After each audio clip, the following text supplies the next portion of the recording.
खेल फरुखाबादी। आपने बोल दिया जाओ बेटा जो मर्जी है करो, तुम्हें पॉइंट मिलेंगे। पॉइंट मिलेंगे? पॉइंट? ये ताश खेल रहे हो, रमी खेल रहे हो, तुम्हें पॉइंट मिलेंगे? ये युद्ध चल रहा है भाई, कमांड एंड कंट्रोल, यानी कि पॉइंट की लालच में अपनी मनमर्जी करेगा सोल्जर, अपने अफसर की नहीं मानेगा, अपनी मनमर्जी करेगा, क्योंकि उसको बेहतर हथियार चाहिए। क्यों चाहिए बेहतर हथियार? आपको इसको प्लॉट दे रहे हैं, कोई फ्लैट दे रहे हैं, कोई कार दे रहे हैं, नहीं, आप उसको बेहतर हथियार दे रहे हैं और उसकी यह लालच है कि वो अपनी जान बचाएगा, इसलिए वो करेगा जिसमें उसको पॉइंट मिलेंगे, वो नहीं करेगा जो उसके सीनियर्स चाहते हैं, और यह घातक है। और सर यही बात समझा, और इसी को कहते हैं विनाश काले विपरीत बुद्धि। अगली खबर देखिए, यहां भी फैसला कीजिएगा, ये भी विनाश काल की विपरीत बुद्धि है क्या? ईरान के रक्षा मंत्री की इजराइल को धमकी। अजीज नासिरजादे ब्रिगेडियर जनरल हैं ये, उन्होंने कहा है कि फिर अगर हमला हुआ तो मुंह तोड़ जवाब देंगे। अमेरिका और पश्चिमी देशों पर भरोसा नहीं किया जा सकता, ईरान की आक्रामकता की वजह से सीज फायर। इन्होंने कहा कि हमने इतना मारा ज़ायनिस्ट रिजीम को कि उन्होंने यूनिलैटरली सीज फायर कर दिया। ये कहां से झूठ ऐसा बोलते हैं? पूरी दुनिया जानती है कि क्या हुआ है। यूनिलैटरली सीज फायर करने के लिए हमने ज़ायनिस्ट कौम को मजबूर कर दिया। देखिए वही चूरन ये लोग खिलाते हैं, ये पाकिस्तानी इन्फ्लुएंस है, लाहौरी चूरन है। यही चीज पाकिस्तानी अपनी कौम को भेज चुके हैं कि इंडिया ने ऑपरेशन सिंदूर करा लेकिन असि जीत गए। ठीक है, बहुत मार पड़ी, हाथ पैर टूट गया, व्हीलचेयर में बैठे हैं, लेकिन हम जीत गए। यही चीज ईरान कर रहा है, जो बार बार अब वो कह रहा है कि अगर तुमने अटैक करा, अगर तुमने अटैक करा, वही बात है, 4 थप्पड़ मारे, 5वां मारा फिर देख लेना, फिर 5वां, 6ठा मारा फिर देख लेना, 10वें पे छोड़ूंगा नहीं। दिनेश ये नाम आपने देखे, लंबे लंबे, क्या पढ़ा मैं तो भूल भी गया उस नाम को। जितने लंबे लंबे नाम उतनी लंबी लंबी जुबान, और जितनी लंबी जुबान उतनी लाहौरी। ये लाहौरी चूरन में अगली खबर देखिए। अब जरा ये इन्फ्लुएंस की बात की जा रही है तो ये खबर बहुत ध्यान से देखिए। पाकिस्तान के पूर्व विदेश मंत्री का कबूलनामा लीजिए। बिलावल इस समय पता नहीं कौन सी भाषा बोल रही है, लगता है ये इस समय इनको अपनी जिंदगी से प्यार कम हो गया है पाकिस्तान में। देखिए जरा क्या कह रहे हैं। भारत में आतंकवाद फैलाता रहा है पाकिस्तान। अरे भाई इतना साफ क्यों बोल रहे हो? किसी भारतीय का जूठा पी लिया है क्या? बिलावल भुट्टो ने कहा कि अब पाकिस्तान बदल गया है, पहलगाम हमले में पाकिस्तान के शामिल होने से इनकार किया। अब ये भी कह रहे हैं कि हाँ हमने आतंकवाद फैलाया है, और ये भी कह रहे हैं कि असल में तो ये जियाउल हक ने शुरू किया था। अफगानिस्तान में ये फिदाइनिफिकेशन ये शुरू किया हमने, उसके बाद ये कश्मीर में भी आ गया। तो उन्होंने कहा कि अच्छा कश्मीर में आपने आतंकवाद फैलाया? नहीं, कश्मीर में हमने आतंकवाद नहीं फैलाया, अपने आप आ गया, अपने आप आ गया, हवा के साथ जी बहती हवा। अफगानिस्तान से हवा चला, यहाँ पे आ गया। बिल्कुल बिल्कुल बहती हवा साथ। वो मैं आपको बात बताता हूं, ये अब बोलते हैं, देखिए सुनिए, ये जो कह रहा है ना इस वक्त भुट्टो का ये कहना है कि साहब हाँ कश्मीर में हमने आतंकवाद फैलाया, हाँ अफगानिस्तान में हमने आतंकवाद फैलाया। जो जियाउल हक की बात कर रहे हैं, जियाउल हक कहां का रहने वाला था? पाकिस्तान का तो प्रेसिडेंट था वो पाकिस्तान का आर्मी चीफ था। इन्होंने फैलाया आतंकवाद। ये कह रहा है कि सब कुछ हमने करा, बस पहलगाम पे छोड़ दो। पहलगाम हमने नहीं करा। अरे भाई सभी तुमने करा है, और ये 1 बार 2 बार 3 बार 4 बार। अब यही चीज ख्वाजा आसिफ ने बोली थी, फिर उसको रेटिफाई करा बिलावल भुट्टो ने, फिर बिलावल भुट्टो ने दोबारा बोल दिया। यानी कि मैं बता रहा हूं आपको, कुछ ना कुछ मैसिव। बिलावल भुट्टो बेवकूफ नहीं है। नहीं, लेकिन वो मालूम है अभी। अब देखिए, अब यूनाइटेड नेशंस में जाके क्या कह रहे हैं? तहरीके तालिबान पाकिस्तान, बलोच लिबरेशन फ्रंट और मजीद ब्रिगेड, इनका नेक्सस बनता जा रहा है, हमारे लिए बहुत खतरा। ये लश्कर तैयबा की बात नहीं कर रहे हैं, ये जैसे मोहम्मद की बात नहीं कर रहे हैं, ये वहां की बात कर रहे हैं। ये क्या है? ये थोड़ा डिफ्लेक्शन स्ट्रेटजी है। लेकिन जो अभी गौरव बता रहे थे उसके आगे बताता हूं। ये शायद इसलिए कह रहे हैं कि पहले होता था और अब नहीं हो रहा है, क्योंकि अब सिविलियन सरकार है और जो कुछ कर रहा है मुनीर कर रहा है। आप एक और बात अंदर की समझिए, ये कह रहे हैं कि मुनीर जो है असली विलेन मुनीर है। अच्छा, ये क्या कह रहे हैं? ये जो श्रीवास्तव सर कह रहे हैं, सुनिए, अभी ये कोलंबो जाने वाले हैं, श्रीलंका की यात्रा पे जाने वाले हैं मुनीर, आसिम मुनीर, और कहा जा रहा है कि इनको वहां 5 स्टार 7 स्टार 8 स्टार जो भी मौजूद होगा उसमें ठहराएंगे, यहां से वो लेके जाएंगे चार्टर्ड में। वहां के मंत्री को कह दिया गया है तुम बाहर जाओगे तो सुनो सबसे सस्ते होटल में रुकोगे, वैसे विदेश जाना ही मत, लेकिन इनके जाने के लिए इतना खर्च हो रहा है। इसका मतलब आप ठीक कह रहे हैं, असीम मुनीर है इसका खिलाड़ी। असीम मुनीर, ये बार बार आप देख रहे हैं जितने सिविलियन, इनके जो सिविल डिस्पेंसेशन में जितने लोग हैं, ख्वाजा कह रहे हो चाहे ये कह रहे हो, बार बार कह रहे हैं कब था? जिस पीरियड में मिलिट्री शासन था। जी बिल्कुल। और एक और चीज, कल आपने प्रतिशोध में क्या कवर करा था? आपने कल प्रतिशोध में यह बोला था कि साहब जरदारी का तख्ता पलट हो रहा है जी। जरदारी का बेटा कौन है? बिलावल भुट्टो। अपने ये अब आप कड़ियां जोड़िए, तारों को जोड़िए। ये वाली ये कहानी है। क्योंकि अब असीम मुनीर की तरफ से खतरा दिखाई देने लगा है, इसलिए ये वाली बगावती सुर आप सुन रहे हैं। लेकिन असीम मुनीर इस समय पाकिस्तान के अंदर तो इतना कम से कम कमांड कर रहा है अथॉरिटी कि वो बिलावल को चुप बैठ जाओ और अगले दिन से आपको आवाज नहीं आएगी। अगली खबर देखिए, डोनाल्ड ट्रंप को ईरान की खुली धमकी, खामनेई के सलाहकार जवाद लारिजानी ने दी है वार्निंग। ट्रंप घर में भी सुरक्षित नहीं, जवाद ने कहा फ्लोरिडा वाले घर में धूप नहीं सेक सकते ट्रंप, नाभि पर गिरा सकता है छोटा ड्रोन, जवाद लारिजानी ने कहा। ये फिर इतनी बड़ी बात, इनको ये वो याद आ रहा होगा कि इनके अपने एक जनरल को कैसे मारा गया था, वो जो बताते हैं हेल फायर से मारा गया था। हाँ, कासिम सुलेमानी। कासिम सुलेमानी। हाँ। और कासिम सुलेमानी के साथ हुआ है और ये सोच रहे हैं ख्वाबों में कि हम ये ट्रंप के साथ कर देंगे। कासिम सुलेमानी ने बोला कि मौसम बहुत अच्छी होती, हम ड्राइव पे चलती, अभी भी चलो ड्राइव पे। वो गया गाड़ी में, उसने गियर लगाया, ड्राइव में गया, ड्राइव में ऊपर से अमेरिकन देख रहे थे, उसने मारा हेलफायर बगदाद एयरपोर्ट के बाहर।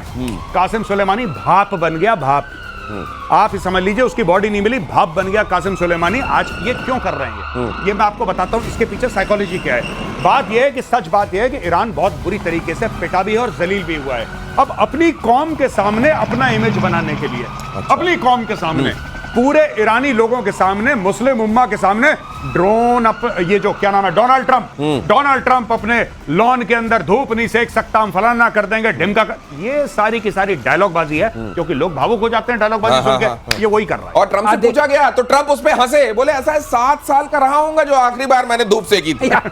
ट्रंप धूप नहीं सेकते, एक बात और है, ट्रंप जो भी करते हैं। अच्छा, ट्रंप वो सेकते हैं, वो सेकते हैं, ईरान की जो सेकी अभी कुछ दिनों में। अच्छा, ओके। धूप नहीं सेकते और ना दारू पीते हैं। ओ, ये भी बात है। तो फिर ये देख दारू नहीं पीता है। तो ये ना ट्रंप शराब पीते हैं और ना धूप सेकते हैं। अब आप देख लीजिए, अब जब धूप सेकते ही नहीं है तो आप कहां मारने वाले हो? ये ट्रंप के मारालागो में, उसके बगल में होमस्टेड एयरफोर्स बेस है, वहां फाइटर्स ओआरटी पे रहते हैं। तो सर, अगर आपने मच्छर भी नहीं जा सकता उधर, कहां जाने की कोशिश कर रहे हैं? सिर्फ मोतीचूर के नहीं होते लड्डू, मन के भी होते हैं। नाम, अरे मन के कोई खाना चाहता तो आपने पढ़ा, बड़ा लंबा नाम था और लंबी जबान, अजीज। हाँ, जो अजीज के साथ शुरू। अब देखिए जरा, ईरान की धमकी पर डोनाल्ड ट्रंप का तंज, जब मैं 7 साल का था उन्होंने कहा तब आखिरी बार धूप सेकी थी। उन्होंने हंस दिया जब उनसे सवाल पूछा गया कि अच्छा ये कहा गया है कि आपको उस तरीके से, तो उन्होंने हंस दिया, हाँ शायद ये धमकी है। वैसे ये बताता है कि कभी कभी ट्रंप मैच्योर तरीके से भी बात करते हैं। Once in a while, कभी-कभी। नहीं, ये ठीक बात है। आज फुल मून नाइट होने वाली है, once in a blue moon, तो आज उन्होंने इसीलिए दिमागी तवाज़न के साथ कोई बात कही। नहीं, बिल्कुल आई एग्री विथ यू, लेकिन एक बात है कि ये इतनी, जिसको कहते हैं ना कि हवाबाजी है, और मुझे नहीं समझ में आ रहा कि ईरानियन रजीम इतनी ज्यादा हवाबाजी क्यों कर रही है। ये सिर्फ मुझे एक ही बात इसमें लॉजिक लगता है कि अपने लोगों के सामने जो ये जलील हुए हैं, जो बेइज्जत और रुसवा हुए हैं, उस चीज को कवर करने के लिए लंबी लंबी फेंको। अगर आप मिट्टी फेंकते हैं ना, मिट्टी फेंकते हैं, दीवार में मिट्टी गिर जाती है, लेकिन 10% चिपक जाती है। तो 10 फेंको, 1 चिपक जाएगी, ये चीज है। गौरव कह रहे हैं ये कौमी एकता के लिए, कौमी एकता, ये कौमी एकता, क्योंकि वहां पे इसके बाद बड़ा सारा वो जो एक किया गया था लोगों को, बड़ा आप जानते हैं विद्रोह होने लगा था। अब ये विद्रोह से बचाने के लिए और जज्बा जगाने के लिए लंबी लंबी फेंकी जा रही है, और इधर बातचीत के बीच इजराइल का अटैक हो गया। गाजा पर इजराइल की भीषण बमबारी, हमले में 47 फिलिस्तीनी मारे गए। गाजा के खान यूनुस में सबसे बड़ा, और ये दक्षिणी हिस्सा है गाजा का, खान यूनुस पर ये हमला ये बता रहा है कि जो कहा गया है इजराइल की तरफ से कि हम पूरा प्लेन कर देंगे गाजा का और ऑक्यूपाई भी करेंगे, इसमें अब बहुत देर वो नहीं करना चाह रहा है। ये तो हम हर दिन देख रहे हैं कि कितना बढ़िया सीज फायर है जी। मुझको लगता है कुछ दिनों में डेफिनेशन बदली जाएगी, लोग डरने लगेंगे कि ये सीज फायर, अच्छा वो जब बम मारने लगते हैं उसको सीज फायर कहते हैं। सीज फायर की ease fire, ease fire, ease of fire. Gaurav बताइए। इन्होंने गाजा को पार्किंग लॉट बना दिया मार मार के। अच्छा, दुनिया में आपने एक बात देखी है, जब फिलिस्तीनी पिट रहे हैं तो इस्लामिक वर्ल्ड चुप है, आसपास के अरब कह रहे हैं कि हबीबी थोड़ा सा और मारो, ये बच गया है, इधर और मारो इनको, क्योंकि ये सब लोग परेशान है फिलिस्तीनियों से। यही बात सच है, इतिहास जाके पढ़िए तब आपको पता लगेगा कि फिलिस्तीनियों ने जॉर्डेनियंस को भी धोखा दिया, इन्होंने कुवैतियों को भी धोखा दिया, इन्होंने इजिप्शियंस को भी धोखा दिया। जिसने इनको शरण दी इन्होंने उसकी पीठ पे खंजर उतारा। इसीलिए आप देखना कि कंडेम कर लेते तो नहीं, इजराइल गलत कर रहा है, इजराइल को इतना नहीं मारना, थोड़ा कम मारो, इधर गिर चला। ये दिखाने का कुछ और करने का कुछ और वाला जो मामला है, ये खास तौर से मिडिल ईस्ट में आपको दिखाई दे रहा है, और कम से कम ब्रदरहुड वाला जो उसकी जो कलई है ना, वो वहां सबसे बढ़िया खुल रही है। गाजा में टारगेटेड अटैक की अब तस्वीरें आपको दिखाता हूं। सड़क पर चलते हुए 2 लोगों पर बारूद किस तरीके से गिराया गया।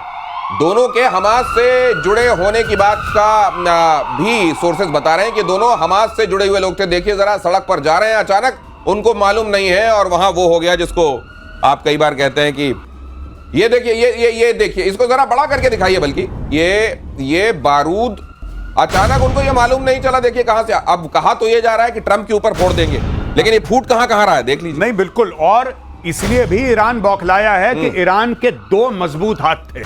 हाथ तो कई है ईरान के, लेकिन 2 मजबूत हाथ थे। दायां हाथ हमास और बायां हाथ हिजबुल्लाह, और इजराइल ने ईरान के दोनों हाथ काट दिए। तो ये फिर हूती क्या है? तीसरा हाथ है क्या ये? नहीं, उसके तो दर्जन भर के हाथ हैं, लेकिन जो उसके मेन हाथ थे, मेन हाथ, अच्छा, आप पोजीशनिंग देखिए, बिल्कुल इजराइल के ऊपर है हिजबुल्लाह, बिल्कुल ऊपर है हिजबुल्लाह, बिल्कुल ऊपर, और उसके साइड में चाहे वेस्ट बैंक ले लो, चाहे गाजा ले लो, उसके दाएं बाएं है हमास, और दोनों को इजराइल ने बिल्कुल खत्म करके व्हीलचेयर में बैठा दिया है, और इसीलिए ईरान बौखलाया हुआ है। गौरव, अगर ये 2 हाथ हो गए तो नीचे की तरफ है ना, तो 2 लात हो गए।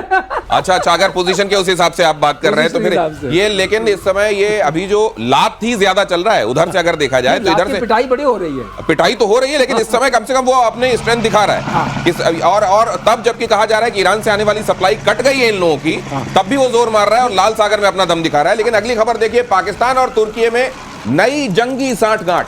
तुर्की के मंत्रियों का पाकिस्तान दौरा। तुर्की के विदेश मंत्री और रक्षा मंत्री दोनों पाकिस्तान गए। शहबाज मुनीर से मिले तुर्की के मंत्री। भारत के खिलाफ साथ देने पर शहबाज और मुनीर ने तुर्की को शुक्रिया किया। आप कह रहे हैं कि इनके बीच में जो हुई है, रक्षा को लेकर बात हुई है, ऊर्जा को लेकर बात हुई है, इंफ्रास्ट्रक्चर को लेकर बात हुई है, और आतंकवाद को रोकने को लेकर बात हुई। वाह, क्या बात। अब आखिरी से नहीं शुरू करेंगे, वो तो हम सबको पता है, आतंकवाद को रोकने के लिए इन्हें अपने को ही रोकना पड़ेगा। रक्षा क्या बात की है? कौन तुर्की की क्या? अरे इन्होंने नहीं, एयरफोर्स के ऑफिसर से मुलाकात की, उनके टॉप नहीं, कहा कि आपने गजब दूरदर्शिता दिखाई है ऑपरेशन सिंदूर के मामले में। दूरदर्शिता मतलब क्या? ये कैसी दूरदर्शिता है? दूर से पिटे सर, आप दूर रहते हुए भी पिटे। ये दूरदर्शिता है। ये कुछ नहीं है, मैं आपको बताता हूं। इनके बीच में बात हुई है कि तुर्की, मैं बता रहा हूं, तुर्की बहुत चंट देश है, बहुत बदमाश है। तुर्की ने बोला कि हमारे और आपके बीच में $5 अरब का ट्रेड होना चाहिए। पाकिस्तानियों ने बोला हाँ। अच्छा, तुर्की तो फिर भी मैन्युफैक्चरिंग करता है, पाकिस्तान तो मैन्युफैक्चरिंग नहीं करता। अब कौन किसको क्या बेचेगा ये सोच लो पहले, क्योंकि पाकिस्तान में तो कुछ बन नहीं रहा है। तो यानी कि अगर 1 अरब का भी पाकिस्तान बेचता है, 4 अरब फिर भी तुर्की पाकिस्तान को बेचेगा। पहली बात। दूसरी बात ये है कि लेकिन आप यहाँ थोड़ा गलत कह रहे हैं। बताइए, कटोरा कहाँ बनता है? कटोरा नक्काशी वाला कटोरा बनता है अभी भी।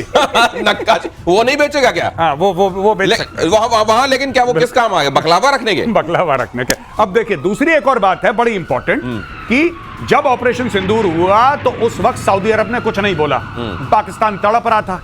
तो हाँ, तुर्की बीच में आया, तुर्की ने अपने मैन पावर भी सप्लाई करा, तुर्की ने अपने ड्रोन भी दिए, और चाइनीज आया। चाइनीज के सामने तो बिल्कुल लमलेट हो चुका है पाकिस्तान। अब तुर्की की बारी है, तुर्की का हाथ पकड़ रहा है पाकिस्तान को। दोस्तों एक बात ध्यान रखना, पाकिस्तान को हर समय 2-2 अब्बू चाहिए होते हैं। एक अब्बू से उसका काम नहीं चलता, उसके 2-2 अब्बू चाहिए होते हैं उसको। तो आज की तारीख में एक स्टैंड बाय पे अब्बू अमेरिका है उसका, जो उसको पैसे दे रहा है। एक परमानेंट अब्बू चाइना है, एक अब्बू उसने बना लिया तुर्की को, और एक पाकिस्तान का अब्बू इस वक्त टाइम्स नाउ के स्टूडियो में है। आप जानते हैं मैं किसकी बात कर रहा हूं। इतने सारे अब्बू, स्टैंड बाय अब्बू, परमानेंट अब्बू, और इधर वाला अब्बू भी। अच्छा, मैं इशारा नहीं करता, आप अंदाजा लगाइए। और इजराइल का बहुत बड़ा खुलासा। अगली खबर, ईरान का न्यूक्लियर कार्यक्रम जारी, अमेरिका के अटैक का कोई असर नहीं। ईरान ने साइट से संवर्धित यूरेनियम नहीं हटाया। गजब हो गया। परमाणु स्थलों से 60% यूरेनियम नहीं हटाया। ये हटा लिया, नहीं हटाया, कहीं और ले गए हैं, और फिर ये नहीं हटाया। क्यों? इस पे ट्रंप की भी ट्वीट आ गई है। ट्रंप ने कह दिया है कि सारा 60% जो था सब खत्म हो गया है। अब वो भी फैसला ले चुके हैं। अब पहले वो कहते थे कुछ इधर उधर की, वो 400 किलो भी इनके पास नहीं है। इसका मतलब अब इनके पास कुछ नहीं। कुछ लोग कहते हैं इस्फहान में शायद कुछ बचा हुआ। तो उसने कहा नहीं, हमने मारा तो वहां भी बहुत था टोमाहाक, वहां कैसे बचा है? तो बचा अब कुछ नहीं है, लेकिन उसकी हवा बनाई जा रही है कि अब हम बहुत बड़ा हमला करेंगे। इतना बड़ा हमला करेंगे कि ज़ियोनिस्ट रजीम पूरी तरह से खत्म हो जाएगी। ये माहौल बनाना है। जैसे गौरव कहते हैं ना कि बिना माहौल के काम कैसे चलेगा। मैं एक बात बताऊं, ईरान तुम्हारी मिसाइल चले ना चले, तुम्हारी जबान बहुत चलती है अभी भी। जबान कैंची की तरह चलती है, मिसाइल चले ना चले। ये कैसी है, इंटर कॉन्टिनेंटल है, किस तरह की है? पता, इनकी मिसाइल तो इंटरप्लैनेटरी है भाई। बैलिस्टिक मिसाइल, इंटरप्लैनेटरी जुबान। अगली खबर देखिए, ब्रिटेन के लिए ईरान बहुत बड़ा खतरा, ये ब्रिटेन को होश आया है। ब्रिटेन की संसद में पेश रिपोर्ट में दावा किया गया है, खुफिया और सुरक्षा समिति की रिपोर्ट है ये, ब्रिटिश राष्ट्रीय सुरक्षा के लिए ईरान गंभीर खतरा, करीब 300-400 पेज की रिपोर्ट है। ऐसा देखिए, ऐसा है, देर आए दुरुस्त आए, कम से कम इतना तो कहा जा सकता है। लेकिन ये खतरा किस बात का है? जो स्ट्रेट ऑफ हॉर्मुज है उससे लेकर रेड सी से जो इनका ट्रेड चलता है। करेक्शन समझाइए सर। हाँ, कि वो कह रहा है कि ट्रंप को धूप सेकते में हम ड्रोन से मार देंगे, और अचानक इधर से आता है ब्रिटेन के लिए ईरान बहुत बड़ा खतरा है। ये क्या कनेक्शन है, रिश्ता क्या है? कनेक्शन ये कह रहे हैं कि वो सिंपैथी दिखा रहे हैं ट्रंप से। अच्छा। कि ट्रंप भाई हमारे पर टैरिफ मत लगाओ, हम आपके साथ हैं, आपको हम धूप सेकने देंगे। तो क्या ये ब्रिटेन तो इतना सगा है, उसको भी क्या ट्रंप ने ठगा है? ठग्गू के क्या बोलते हैं, वो ठग्गू लड्डू। के लड्डू, वो वाला चलता है इधर। तो ये इसलिए कहा जा रहा है कि अगर आपको ड्रोन, हम अपनी राष्ट्रीय सुरक्षा के लिए खतरा उसको बता देते हैं। 300 पेज की रिपोर्ट। लेकिन एक बात सही है, ऐसा कोई सगा नहीं जिसको हमने ठगा नहीं। हाँ, तो ट्रंप जो है इसको इससे कोई, वो इसीलिए उन्होंने कह दिया मैंने 7 साल पहले धूप सेकी थी, तुम चिंता मत करो, तो हमने रिपोर्ट चाहो तो फाड़ सकते हो। अगली खबर देख लीजिए, ताइवान कर रहा है सबसे बड़ा सैन्य अभ्यास, 10 दिनों तक चीन के सामने शक्ति प्रदर्शन करेगा। हिमार्स के साथ ताइवान का युद्ध अभ्यास अमेरिकी हथियारों से चीन को डराने में लगा हुआ है। अब देखिए, अमेरिका से इसको हथियार मिले हुए हैं। हिमार्स आप जानते हैं, इसने रशिया यूक्रेन के मामले में बड़ी सुर्खियां बटोरी थी। और यहां जब चाइना ये कह रहा है कि 2026-2030 हमने एक डेडलाइन सेट कर लिया, इसके भीतर हम ताइवान को अपना बना लेंगे, तो उसने कहा अपना तो बना लोगे। न्यूज आपको दे दे इसके बीच में, आपको पता है कि जो 5 मेजर कंपनीज हैं यूएस की मिलिट्री इंडस्ट्रियल कॉम्प्लेक्स वाली, चाहे लॉकहीड मार्टिन हो और चाहे रेथियन हो, चाहे बोइंग हो, चाहे जनरल एटॉमिक्स हो, उनको कितने ऑर्डर मिले होंगे आप सोचिए इस पीरियड में? $1 ट्रिलियन वर्थ ऑर्डर। तो ये सारा जो आप देख रहे हैं झुंड और सारी चीज जो हो रही है, उसमें 5 ऐसे बेनिफिशियरी हैं। बाकी आपके ऊपर और दर्शकों के ऊपर है, अपना लगाएं अंदाजा हो क्या रहा है। एक बड़ी बात है, जो चाइना कहता है ना, हम ये करते हैं कि वो चाइना उस पहलवान की तरह है जो लड़ नहीं रहा। देखिए मेरी बॉडी, ये भाई साहब देखे मेरी बॉडी, ये मेरी बॉडी देखी, बस यही कर रहा है चाइना। आपने देखा चाइना ने कुछ भी अटैक कराओ, बस चाइना कल मार दूंगा, परसों मार दूंगा, नरसों मार, अरे मारो, किसने मना करा है? ताइवान वहां पे है, छोटा सा, इतना सा, बिद्दी सा है चाइना के सामने। अगर आप मैप में देखें, चाइना इतना सा है, ये ताइवान इतना सा है। कुछ तो करो, एक तो बम मारो, नहीं करेगा चाइना। दिनेश, नहीं करेगा चाइना। अगर इसमें फंसा चाइना, चाइना कभी ताइवान को हरा नहीं सकता। चाइना का जो ईस्टर्न 3/4 साइड है वो फॉरेस्टेड है, माउंटेनियस है, वो सब अंदर घुस जाएंगे, कोई बम नहीं चलेगा। और जो माइन लगा के सब वेलकम करने के लिए तैयार। कोस्टल एरिया जो है, कोस्टल एरिया रीफ्ड है, वहां कोई शिप नहीं आ सकता, कोई आपका ओपीवी नहीं आ सकता, तो कैसे जाएंगे? अपने ट्रूप्स कहाँ लैंड कराएंगे? तो छोटा जरूर है, लेकिन घातक बहुत है। छोटा जरूर है, लेकिन वैसे ही जैसा हाथी की सूंड में चींटी घुसती है ना, तो हाल हो जाता है। ये ताइवान वाली स्थिति जो है, चाइना आपको खासतौर से यहाँ मेजर गौरव आर्य लगातार बताते रहे हैं कि वहाँ शी जिनपिंग का तख्ता पलट होने वाला है, और इसीलिए वो थ्रेट बाहर से आता हुआ दिखाई दे।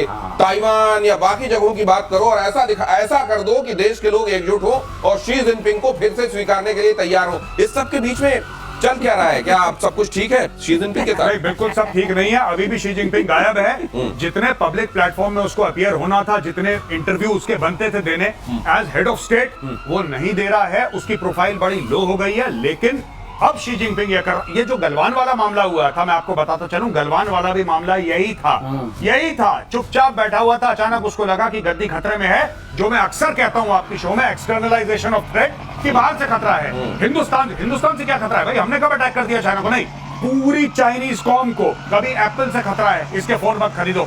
कभी भारत से खतरा है, कभी ताइवान से खतरा है, कभी अमेरिका से खतरा है, कभी जापान से खतरा है। सबसे खतरा है इसको, सबसे खतरा है। इसके बॉर्डर मिलते हैं तकरीबन 12-13 देशों से। चाइना के बॉर्डर मिलते हैं 12-13 देशों से, और इसकी बॉर्डर की प्रॉब्लम है करीब 23-24 देशों से। यानी कि जरूरी नहीं है आपका बॉर्डर मिले चाइना के साथ, ये जरूरी नहीं है। आपसे प्रॉब्लम फिर भी है। तो जहां हाथ नहीं, जहां तक निगाहें जाएं, वहां भी समस्या क्रिएट कर देने वाला ये देश है चाइना। और अगली खबर देखिए जरा, आज गौरव गाथा भी सुनेंगे, लेकिन उससे पहले बीएलए ने बोला पाकिस्तानी चौकी पर हमला। क्वेटा के हदारगंजी इलाके में किया अटैक, पाकिस्तान की सेना की 5 बख्तरबंद गाड़ियां जलकर खाक। पाकिस्तान सेना की चौकी पर बड़े हमले की खबर। बलूचिस्तान में हमले की बीएलए ने जिम्मेदारी। बीएलए ने सर एक ऑपरेशन लॉन्च किया है जिसका नाम उन्होंने रखा है ऑपरेशन बाम, और इसके तहत वो कह रहे हैं कि हमारा पूरा इलाका, वो कोस्टल एरिया से वो कोई उनका पहाड़ी इलाका है जिसको खास नाम देते हैं, वो पूरी जगह पर जहां तक वर्दी हमको दिखाई देगी सबको उड़ा देंगी। जी नहीं, बिल्कुल ठीक बात है। और ये जो बलूचिस्तान का पूरा मामला है, अब खुद पाकिस्तानी मीडिया पे आके चुपचाप धीरे धीरे ये बात बोलने लगे हैं कि बलूचिस्तान के बहुत सारे एरिया हैं जहां पे पाकिस्तानी फौज, और ये मेन स्ट्रीम मीडिया पे बात होना शुरू हो गई, जो प्रो पाकिस्तानी ब्लॉगर्स हैं, जो वीलॉग्स अपने बनाते हैं प्रो पाकिस्तानी, वो तक बोलने लगे हैं। जैद हामिद जैसा बंदा जो कि एस्टैब्लिशमेंट के बड़े क्लोज है, वो कहने लगा है कि ऐसे कई जगह है खैबर पख्तूनख्वा और बलूचिस्तान में जहां पे पाकिस्तानी फौज सड़क पे ट्रैवल नहीं कर सकती। उनको सड़क पे, क्योंकि वहां पे नाके लगा रखे हैं बलोचों ने, पठानों ने नाके लगा रखे हैं, वो दूर से आती है पाकिस्तानी गाड़ी फौज की और वहीं से यू टर्न लेके वापस चली जाती है, उनको पता मार देगी। ये हो रहा है वहां पे। अरे गौरव, इसमें बताओ, बख्तरबंद उड़ा दी तो बंदा अकेले जाता हुआ क्या है? जी बिल्कुल सर, बिल्कुल। बख्तरबंद गाड़ी उड़ाने के लिए, इसका मतलब जो मोटर्स उनके पास हैं, जो उनके पास आर्टिलरीज है, वो कितनी घातक होंगी। बिल्कुल ठीक बात। वो पहुंच गया उनके पास। अगर वो पहुंच गया है तो पाकिस्तानी आर्मी भी एक सुस्त आर्मी है। तो ये इतनी आग लगी हुई है, और ये मुनीर जो आपको दिखाई दे रहे हैं, ये कोलंबो जा रहे हैं। ये मुनीर अपना फील्ड मार्शल बन गए, उनको भी पता है कुछ दिनों में सब कुछ फेल होने वाला है, घूम लो जितना घूम सकते हैं।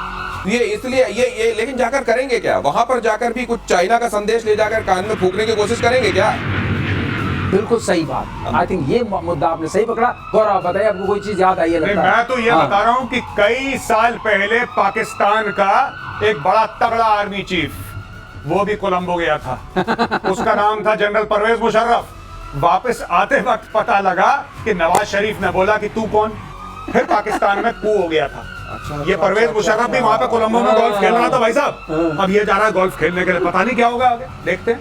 ये तख्ता पलट की तो वहां बड़ी चर्चा तेज है, और आप तो ये इशारा दे रहे हैं, मतलब ये 23 जुलाई को वहां से कोलंबो से लौटते ही, मतलब अगस्त आते आते नवाज शरीफ ने बोला था कि परवेज मुशर्रफ का ना हवाई जहाज करेगा, लैंड नहीं होना चाहिए। उसने बोला सर 5 मिनट का तेल है, लैंड नहीं होगा। सर 4 मिनट का तेल है, लैंड नहीं होगा। 3 मिनट का तेल है, लैंड। जब ऐसा कि सर अब सिर्फ भाप पे चल रहा है जहाज, तब जाके वो जहाज लैंड करा और वहां पे तख्ता पलट हुआ पाकिस्तान में। देखिए, पाकिस्तान में अभी तख्ता पलट हो चुका है। लेकिन मैं आपको एक बात बता दूं, ये जो आसिम मुनीर आज गद्दी पे विराजमान है पाकिस्तान की, ये नाक से खून निकलवाएगा, लकीरें खिंचवाएगा पूरे पाकिस्तानी कौम की सत्ता में रहने के लिए। तो ये तख्ता पलट, जिसको मेजर गौरव आर्य पटला पलट भी कहते हैं, वो अब बहुत जल्द आपको देखने को मिल रहा है। देखिएगा आप, ये प्रतिशोध में आप सुन रहे हैं, होते हुए देखेंगे वहां। और ईरान के तेल मंत्री मोहसिन पकनेजाद की चेतावनी, एक और नाम आया सर, मोहसिन पकनेजाद की चेतावनी, अगर फिर युद्ध हुआ तो तेल और महंगा होगा। युद्ध से तेल गैस आपूर्ति में आती है बाधाएं। 12 दिनों के युद्ध से कच्चे तेल के दाम बढ़े, हम रोक देंगे, हॉर्मुज रोक देंगे, ये कर देंगे, तब तो तेल महंगा हो जाएगा, जीरा महंगा हो जाएगा, पनीर महंगा हो जाएगा। पता नहीं ये कोई धमकी होती है? आप बताइए, आपको धमकी लग रही है तेल महंगा हो जाएगा? तो फिर आप कुछ करिए। मैं ईरान से ये कह रहा हूं कि भाई अगर आप कुछ करना चाहते हैं, आप कुछ करिए। बयान देके क्या होगा? नेतन्याहू ने जब आपके ऊपर हमला करा था, उसने कोई बयान दिया था? चुपचाप आया, बम से आपकी कमर तोड़ दी, वापस चला गया। आप भी ऐसा करो अगर आप कर सकते हो तो। यहाँ पे सब बैठ के एक एक बयान, आज तूने बयान दिया, नहीं, आज मैंने नहीं दिया, कल, आज तू दे दे, कल मैं दूंगा, ये चल रहा है मामला। और कोयले की दलाली में हाथ कैसे काले होते हैं वो देखिए। अगर आप सोच रहे हैं कि चाइना किसी का सगा होगा, अगर आप समझ रहे हैं कि टर्की भी अभी खलीफा बनने की लालच में पाकिस्तान के साथ खड़ा हुआ है, आगे साथ देता रहेगा क्या? आगे ये खबर देखिए, पाकिस्तानियों को लूट रहे हैं चीनी नागरिक। चीनियों ने फैला रखे हैं फ्रॉड नेटवर्क, पॉन्जी स्कीम चला रहे हैं, वहां कर रहे हैं फर्जीवाड़ा। पाकिस्तान में 71 विदेशी नागरिकों की गिरफ्तारी हुई है, 48 चीनी नागरिकों पर फर्जीवाड़े का आरोप है। China all weather friend, steel friend, iron brother है। इसमें सिर्फ यह है कि मुझे लगता है कहीं ना कहीं अमेरिकन डॉलर्स काम करना शुरू हो गए, कहीं ना कहीं अमेरिकन डॉलर्स काम करना शुरू होगा। और ये बात सच है। मैं आपको बताता हूं, जो चाइनीज के खिलाफ हो रहा है ना, ये चाइनीज के खिलाफ सिर्फ पाकिस्तानी नहीं कर रहे, even Baloch are acting against Chinese, even Pashtun are acting against Chinese. तो वहां पे चाइनीज के खिलाफ एक माहौल बना है, चाहे आप पाकिस्तान के प्रो हो चाहे एंटी हो, पहली बात। और दूसरी सबसे बड़ी बात है कि कि अमेरिका अनकंफर्टेबल है, अमेरिका अनकंफर्टेबल है। अब ये